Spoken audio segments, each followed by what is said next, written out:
Welcome दोस्तों। इस video में हम लोग विंड लोड कैलकुलेशन करेंगे ऑन सबस्ट्रक्चर में। एक ब्रिज का हम लोग जानते हैं जो तीनों कंपोनेंट होता है, सुपरस्ट्रक्चर, सबस्ट्रक्चर एंड फाउंडेशन। हम लोग सुपरस्ट्रक्चर के लिए different kind of superstructure for RCC, girder, slab and steel truss type superstructure के लिए विंड लोड कैसे कैलकुलेट करते हैं वो हम लोग कैलकुलेट कर चुके हैं। अभी सबस्ट्रक्चर के लिए देखिए, सबस्ट्रक्चर के लिए आपको पियर का और एबटमेंट का साइज क्या है, वॉल टाइप पियर है कि सर्कुलर पियर है कि ट्विन सर्कुलर पियर है, एंड जो वॉल टाइप पियर है उसका एंड कैसे है, ट्रायंगुलर टाइप का है कि सेमी सर्कुलर है। अकॉर्डिंगली आपको विंड लोड को कैलकुलेट करना है एज पर IRC 6 का हिसाब से।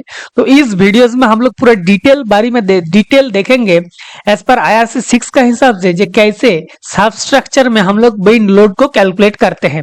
Okay, so let's go one by one. इसका पहले हम लोग कोडल प्रोविजन देखा था विंड लोड कैलकुलेशन करने के लिए। देन हम लोग कैलकुलेट किया था superstructure for RCC, PSC and steel composite girder. Then next videos में हम लोग देखा था ट्रस टाइप सुपरस्ट्रक्चर के लिए कैसे कैलकुलेट करते हैं।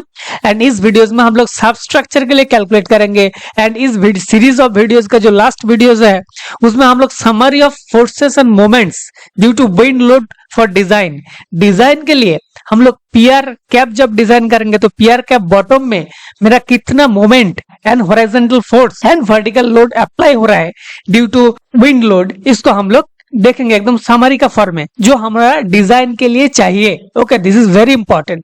तो समरी हम लोग एकदम लास्ट वीडियोस में करके आपको पूरा समझ में आ जाएगा कि हम लोग ब्रिज के लिए कैसे एकदम horizontal vertical force MLL MTT को लेते हैं। तो फिलहाल इस वीडियोस में हम लोग सबस्ट्रक्चर में फोकस करते हैं। ओके, इसमें कोडल प्रोविजन में क्या लिखा है, design wind forces on substructure. The substructure shall be designed for wind induced loads transmitted to it from the superstructure and wind loads acting directly on the substructure। देखिए, superstructure में जो load apply हो रहा है कोई भी bridge का, उस लोड पियर कैप बॉटम में जो अप्लाई हो रहा है वो भी आपको ट्रांसफर होकर पियर शाफ्ट बॉटम में जाएगा। ओके, तो उसके लिए आपको लीवर आर्म को कैलकुलेट करना पड़ेगा। आपको मैग्नीट्यूड सेम रहेगा, हमारा लीवर आर्म बढ़ जाएगा तो लीवर आर्म इनटू मेरा जो हॉरिजॉन्टल फोर्स अप्लाई हो रहा है एट द बियरिंग लेवल और पियर कैप बॉटम लेवल, उसको हम लोग मल्टीप्लाई कर देंगे तो हमारा पियर शाफ्ट बॉटम में due to superstructure moment MLL MTT आ जाएगा। ओके, एंड प्लस मेरा जो सबस्ट्रक्चर है उसमें भी विंड लोड अप्लाई हो रहा है तो उस विंड लोड का वजह से पियर शाफ्ट का बॉटम में भी और पियर शाफ्ट में सबस्ट्रक्चर में भी अप्लाई होगा, तो उसके लिए कैलकुलेट करना पड़ेगा। ओके, तो हम लोग सुपरस्ट्रक्चर के लिए कैलकुलेट कर चुके हैं, उस वीडियोस आप देख सकते हैं, नीचे डिस्क्रिप्शन बॉक्स में उसका लिंक हम दे दिया। ओके, तो इस वीडियोस में हम लोग सुपरस्ट्रक्चर के लिए सबसे पहले कैलकुलेट करेंगे। देखिए, सुपरस्ट्रक्चर क्या सबस्ट्रक्चर के लिए क्या बोलते थे, FT shall be computed। FT क्या है, the horizontal force in transverse direction। FT shall be computed using expression 209.3.3। Okay, 209.3.3 की एक्सप्रेशन है, this is expression। FT, the transverse wind force FT in Newton shall be taken as acting at the centroids of the appropriate areas and horizontally shall be estimated from FT is equal to PZ into A1 into G into CD। Okay, ये हम लोग देखा था जो A1 क्या है, G क्या है, CD क्या है। तो सबस्ट्रक्चर के लिए, जो सुपरस्ट्रक्चर के लिए CD हम लोग अलग कैलकुलेट किया था, ये डिपेंड्स करेगा आपको सुपरस्ट्रक्चर टाइप क्या है। तो इसमें भी CD में भी आपको सबस्ट्रक्चर का टाइप क्या है उसके ऊपर डिपेंड करेगा। For pier CD shall be taken table 13। हम लोग अभी टेबल 13 क्या है देखेंगे। For piers with cross section dissimilar to those given in table 13, CD shall be ascertained either from wind tunnel tests or if available for similar type of structure, specialist literature shall be referred to CD। तो table 13 में हम लोग देखते हैं अभी कि किस type का सुपरस्ट्रक्चर का शेप के लिए CD का वैल्यू क्या है।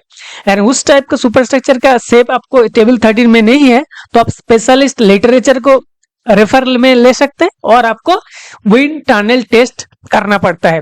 कैसे विंड का टनल टेस्ट करते हैं CD वैल्यू को जस्टिफाई करने के लिए और क्वांटिफाई करने के लिए, वो हम लोग इसके लिए हम अलग से वीडियो बनाएंगे कैसे विंड टनल टेस्ट करते हैं साइड में। ओके, एंड कोडल प्रोविजन क्या है, इसका कौन सा कोडल प्रोविजन का फॉलो करना चाहिए, इसके लिए हम एक दूसरा वीडियो बनाएंगे। ओके, तो इस वीडियोस में हम लोग अभी देखते हैं कि CD का वैल्यू क्या है डिफरेंट पियर शेप के लिए। This is table 13 drag coefficient CD। देखिए इसमें आपको प्लेन शेप है, प्लेन में क्या शेप है ना, दिस इज विंड डायरेक्शन है, T is the thickness of the pier shaft, B is the आपको हाइट। ओके, तो मेरा जब P by B ratio is less than equal to 1/4, तो उसके लिए आपका हाइट बाई ब्रेड्थ का हिसाब से आपको वैल्यू दिया है, तो अकॉर्डिंगली आपको कैलकुलेट करना चाहिए। ओके, जब आपका सर्कुलर पियर होगा तो उसके लिए CD का वैल्यू अलग है, 1 है। जब आपका पॉलीगोनल होगा तो उसके लिए अलग है। जब आपका सर्कुलर विथ स्मूथ सरफेस होगा तो उसके लिए अलग है। तो आपको पियर का साइज शेप क्या है, अकॉर्डिंगली आपको CD का वैल्यू को लेना है। Then expression is same, FT is equal to A1G into CD। G is the gust factor, वो सेम है सुपरस्ट्रक्चर के लिए जो हम लोग ले रहे हैं 2। देन हम लोग अभी एक इंपॉर्टेंट पॉइंट देखते हैं, for rectangular piers with rounded corner with radius R the value of CD derived from table 13 shall be multiplied by 1 minus 1.5 into R by B or 0.5 whichever is greater. Okay, and for pier with triangular nosing means आपको ball type pier है लेकिन आपको nosing है triangular type का semi circular. हम लोग generally river bridges में और फ्लाईओवर में ball type pier with circular semi circular end provide करते हैं, लेकिन आप ट्रायंगुलर नोजिंग भी कर सकते हैं। तो उसके लिए आपको CD shall be derived as for the rectangle encompassing the outer edges of pier. Okay, and number 3 for pier tapering with height CD shall be derived for each of the unit heights into which the support has been subdivided. Mean values of P and B for each unit height shall be used to evaluate P by B. And the overall pier height and mean breadth of each unit height shall be used to evaluate the height by breadth. Okay, तो इसके लिए आपको height bye breadth को average लेके mean लेके हमको evaluate करना पड़ेगा CD को। Then after construction of the superstructure, CD shall be derived for height to breadth ratio of 40. Okay, this is very important. After construction of the superstructure, CD shall be derived for height to breadth ratio of 40.